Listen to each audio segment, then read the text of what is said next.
Do you think it is just money driven though? No, it's not just money driven. He knows that if he comes lacking, Crawford gonna beat him. Crawford knows if he comes lacking, Canelo gonna beat him. No, it's not money driven at all. Money just was a good reason to make the fight. Terence is a tremendously skilled fighter. So is Canelo a very skilled fighter. But he doesn't have the same skill set as Terence. Thank you, Bob. Appreciate you, man. Back together. What is it in your mind, I think he's just used to the stage. You know what I'm saying? It's a different stage, man. But I don't know, man. It's like... Terence Crawford against Canelo Alvarez brought the grand event supporters had anticipated. Following the bout, boxing experts spoke of the setting and anticipation with deep admiration. They highlighted how smoothly Crawford managed the Mexican audience and the passion of the supporters. Each fighter displayed respect for the other and carried the burden of legacy throughout. Canelo risked his standing at super middleweight. Meanwhile, Crawford aimed to claim a third undisputed crown, which many felt was ambitious. Still, Crawford's composure and steady demeanor persuaded observers he was truly world-class. The boos from the Mexican fans really well, and then towards the end of the press conference, he's so succinct and pithy in everything he says, Bud, that his supporters eventually came to the fore in the arena. He's incredibly popular. Canelo's he's not arrogant, but he's got so much self-belief. And then it's like a game of ping pong. Yeah. Back and forth all the time. Great atmosphere. We've had a brilliant day interviewing so many people about it. Today makes me feel really stoked about this fight now. Stoked. It's a great word. Stoked. There's a lot of respect between both guys. I think they both know what they've got themselves into. Obviously, Terence is on the precipice of history. 3-weight undisputed champion. Not been done in the modern era. And obviously Canelo Alvarez, he's taking a big risk here. He's fighting what everybody's saying is the smaller guy. But when he was up on that stage, both guys paying an awful amount of respect to each other, both admitting that this is a 50-50 and could go either way. Yeah, no nostalgia. They were asked about nostalgia and the biggest fight of their lives. Neither man wants to think about those things. They know they've got an elitist fighter in front of them. Canelo, like you say, has his legacy to lose in many ways that he's created in recent times at super middleweight, being undefeated in that division for 6.5 years against a guy that's come up from lightweight. Let's not forget that he beat Ricky Burns to win the world title at the beginning.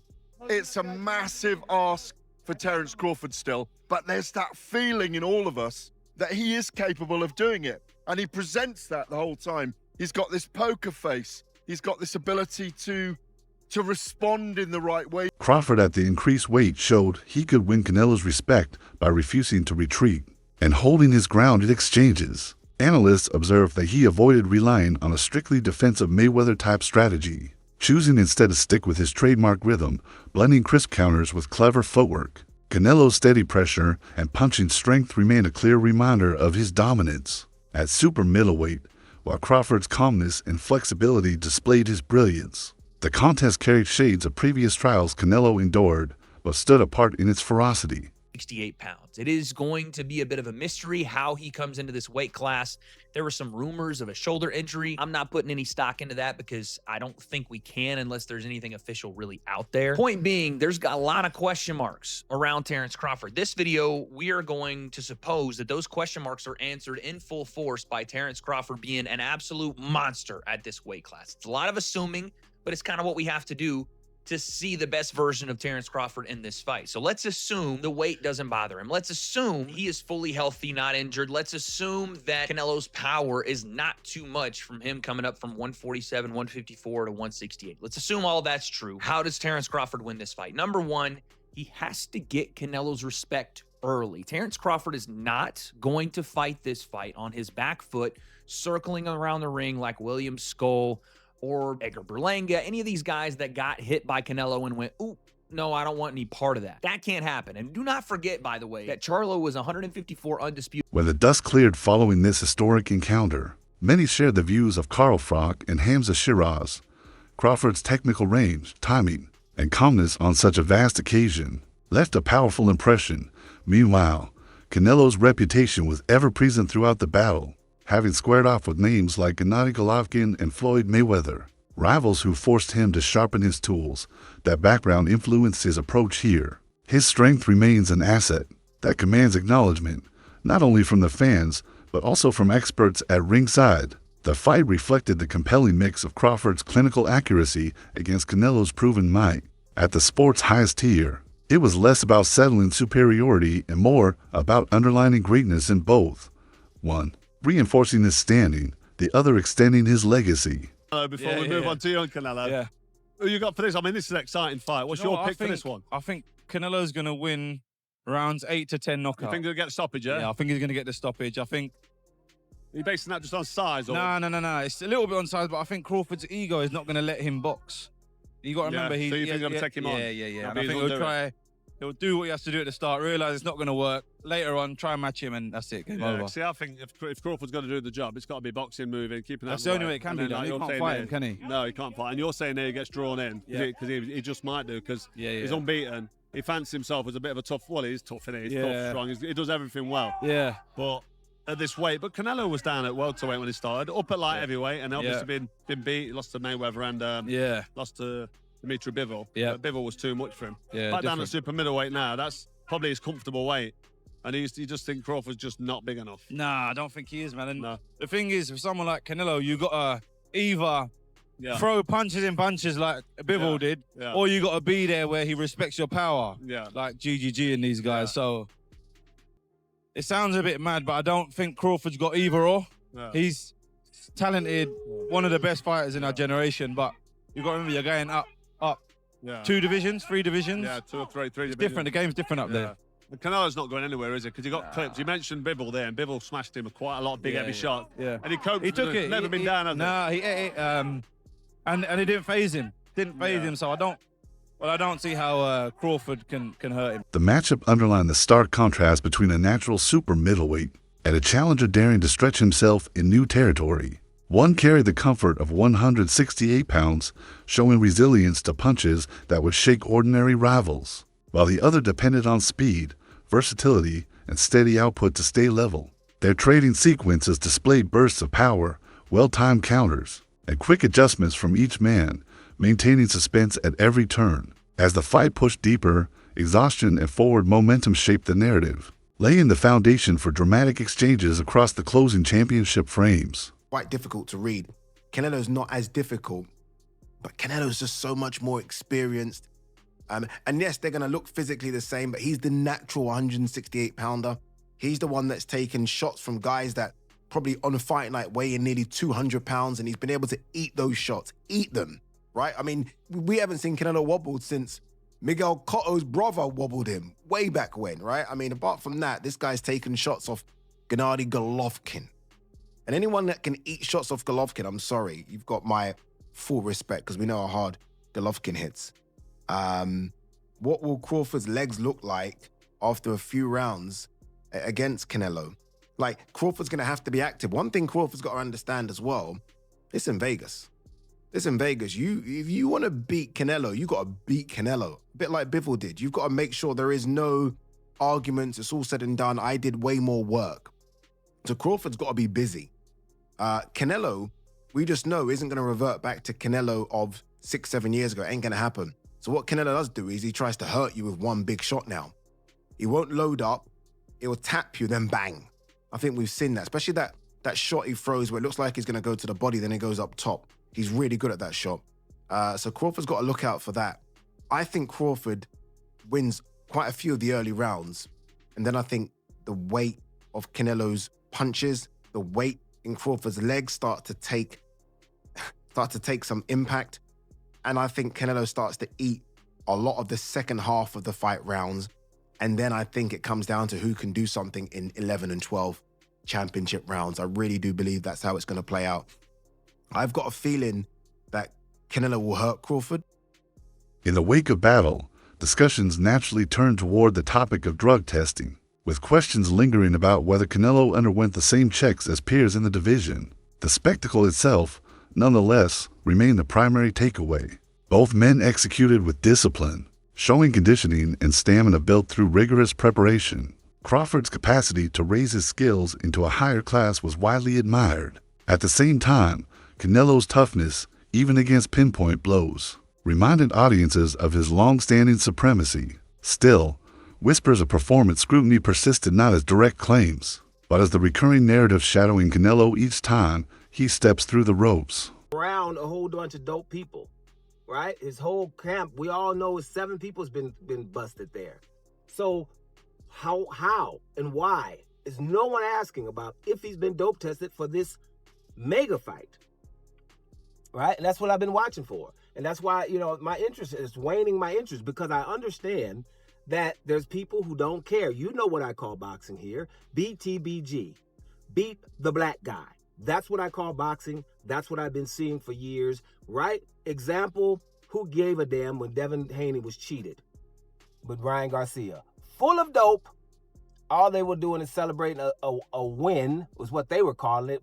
Bob Arum's reflections summed up the heart of what played out. Crawford displayed his trademark ring IQ, mixing offense with smart defensive adjustments. Canelo's craft, though less quick and dazzling than in younger years, carried immense experience. Analysts noted stretches where he leaned on ring generalship rather than output, conserving energy to unleash meaningful punches. Crawford, in contrast, fought with the aura of a man determined to show that talent can cross divisions. The duel between youthful sharpness and seasoned maturity shaped the viewing. Arum's observation that Canelo's tools evolved over time rang clear. No longer the rapid-fire puncher of old, he has transformed into a calculated tactician. The atmosphere proved again how comfortable Canelo is on boxing's grandest stages. Are you willing to pick him over Canelo? That fight's gonna happen in September at 168. Well, it's a big difference in weight with Canelo and Terence. But if any fighter has a chance with Canelo, it's Terence. Terence is a super talent, and he has a real chance, despite the weight disparity, to beat Canelo. A real chance. Who would you favor, though? Or is it just 50-50? It's very hard because of the difference in weight. I would think that if I had to bet the fight, that I would bet Terence, because Terence has more skills than Canelo. But he's given away a lot of weight, a lot of real weight. So that matters. But again, Terence is a tremendously skilled fighter. So is Canelo a very skilled fighter.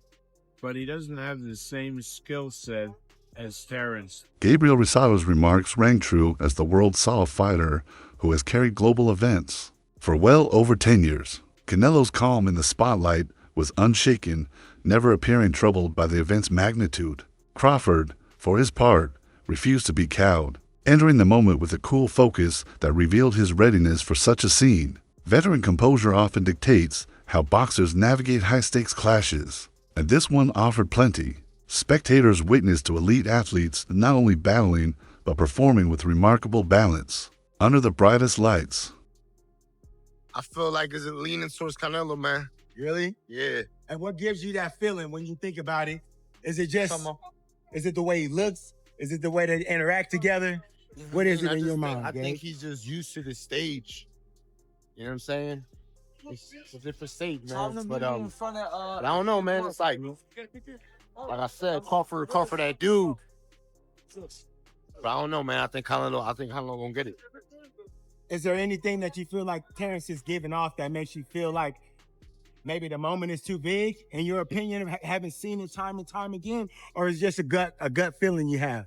No, man. I just think, man, that it's just comfortability, like as far as weight and activity. Canelo's been active, and I don't know, man. It's hard to be on your A game when you ain't fighting over a year. So. Especially when you fight top level. What makes it difficult when you've been out for a year? Because timing. What is it about coming back? It's just that timing. We're going up. Yeah. It's that timing, you know what I'm saying? It's like Richard Schaefer's take on Canelo's rise brought weight to the evening. From a teenager breaking into boxing to an international superstar, his development was again on display. His build at 168 pounds appeared natural, a reminder of his longevity at this division. Facing Crawford at the same weight was a vivid picture of two careers meeting. Crawford's pursuit of glory through climbing weight classes showed rare bravery. Canelo's path, meanwhile, underscored endurance and refinement. The fight embodied both arcs: the prospect turned legend and the relentless champion, daring to expand his limits. Morning weigh-in? Yeah, we just stepped away from the, we just stepped on the scale, 167.5. Crawford has the same weight. Interesting. And so they both seem to be in great shape. Canelo is ready. He is mentally ready as well, in a great mood. Feels strong, looks strong, and is ready to perform. My prediction, Canelo stoppage 8. It's a great fight, two great fighters. What do you think? How does this fight unfold? Yeah, I could see that somewhere between the 8 and the 10. It's just like, you know, I'm not so sure that that Crawford gaining, moving up to, weighing in at 167.5 pounds is really the smartest move, because I believe that this Crawford is not going to win the fight based on weight. Canelo is the bigger, stronger guy. So I think what Crawford did by actually coming in so high, he gave up some of his advantages, such as speed. So I personally think that was not a smart move, but hey, we'll take it. You've known Canelo for many, many years, almost 20 years, 19 years. Tell me about the first time you ever met him and his route to where he is right now. It's funny, we actually were looking the other day at some old pictures, and I shared them with Canelo. It was, he was 17 years old. It was in downtown Los Angeles at the Fiesta Broadway event, the big Hispanic festival, where he showed up with Jeppo and with Eddie, and my kids were there, my 3 sons, my wife, and they were like, you know. Roy Jones Jr.'s outlook captured Crawford's mentality with precision. This occasion extended far beyond the financial stakes. It was about measuring himself against one of boxing's iconic champions. Crawford stepped into the ring with belief that radiated throughout his showing. He trusted his craft, came fully prepared, and carried himself with the confidence of a man aware of his weapons and boundaries. Audiences witnessed moments of brilliance that reflected this assurance. As he adjusted and stood firm under fire, Jones emphasized that greatness lies not only in showing up, but in knowing you belong. Crawford's resolve lifted the fight into a display of courage and conviction. He brings that level of motivation. But do you think that it is just money driven though? No, it's not just money driven. He knows that if he comes lacking, Crawford gonna beat him. Crawford knows if he comes lacking, Canelo gonna beat him. No, it's not money driven at all. Money just was a good reason to make the fight happen. And you ask, why did he take Crawford instead of anybody else? Because this is the best money opportunity, but it's also a better situation. If you look at the whole dynamics of it, Canelo gets to be the big guy. Yeah. In a fight where he can make the most money he probably ever made. Yeah. Why would you not want that? You understand me? So no, money only incentive, but why would I not take a fight where I'm the bigger guy? You understand me? And this guy is good, don't get it wrong, which is what gets you out of bed every day. This guy is the only guy in the 4-belt era to be unified champion in 2 weight classes. Yeah. If you ain't getting your behind up out of bed for him, then you don't get up out of bed for nobody. Yeah. Look, you talk there about Crawford being the bigger guy. Everyone's really... No, Canelo being the bigger guy. Sorry, about Canelo being the bigger guy. Everyone's really kind of hung up on the fact that Crawford's obviously coming up 2 weight divisions. But you've said before that he naturally walks around heavier than people kind of think, that actually it's not so much about him coming up, it's about the fact that he's not boiling down as much as before. So do you think the weight is as much of a factor as people are saying it is? No, I don't. You know, I love guys like Crawford who follow blueprint that I set. I set that blueprint to put in their heads that just because the guy's bigger don't mean you got to lose to him. When I came in to fight Jeremy Reese, I gave up a lot of weight. You understand me? But because I had the technique and the skill and the punching power to get my respect, I was able to win the fight. And I did that so that people can understand that just because the guy's bigger than you don't mean that he got to be able to beat you. Lennox Lewis voiced what many had pointed out even before the opening bell the size gap. Canelo's natural strength at super middleweight is well known, and his history of absorbing bigger men's power is established. Crawford, despite moving up, proved he could deliver sharpness, precision, and impact that demanded acknowledgement. Yet, questions about weight persisted throughout. These doubts made each exchange feel more gripping for those in attendance. Lewis's remarks underscored the central theme of the night, a duel of ability versus size, speed versus raw strength. You think about this matchup? Crawford moving up 21 pounds essentially to take on the guy at 68. Yeah, man. Crawford's an amazing fighter. I call him Kung Fu because he fights on different styles. He's, hard to hit and he hits hard. And he's boxing a guy that, he has to jump up in weight like 3 categories. And this man is like a body snatcher. He comes and he wears you down. So it's a great fight. He's boxed, I'm talking Canelo's boxed a lot of guys that move around. And, he's used to that type of boxing. And he's used to guys that, try and hide. But this Crawford ain't gonna hide from him. Crawford is looking to, put some punches on him and keep him at a distance. That's what I would do for Crawford. And then take his opportunity. I mean, I would say Canelo, not easy to hit.